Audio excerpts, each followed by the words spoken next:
Kita ke berita selanjutnya, Tribuners, ternyata ini alasan PKB rekomendasi Murad Michael di Pilkada Maluku.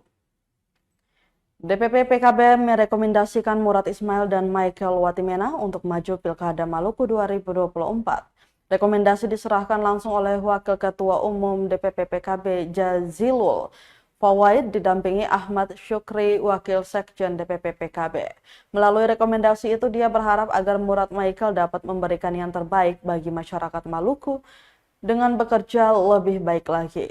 Kata dia, hasil kinerja maupun prestasi Murad sudah teruji saat menjabat sebagai gubernur di bumi raja-raja ini. Ini terlihat dari kerukunan yang terjaga, ekonomi stabil, maupun pelayanan kepada masyarakat yang berjalan dengan baik. Diberitakan Murad Ismail dan Michael Watimena kembali memperoleh rekomendasi dari partai politik untuk maju Pilkada Maluku 2024. Kali ini keduanya mengantongi surat sakti itu dari Partai Kebangkitan Bangsa atau PKB sebagai bakal calon gubernur dan wakil gubernur Maluku. Dari foto yang beredar, Wakil Ketua Umum PKB Jazilul Fawait yang menyerahkan langsung surat rekomendasi itu.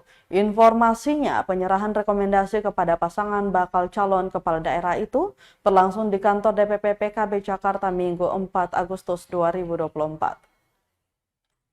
Prestasinya sudah terbukti, prestasi sudah terbukti dan dirasakan oleh masyarakat Maluku.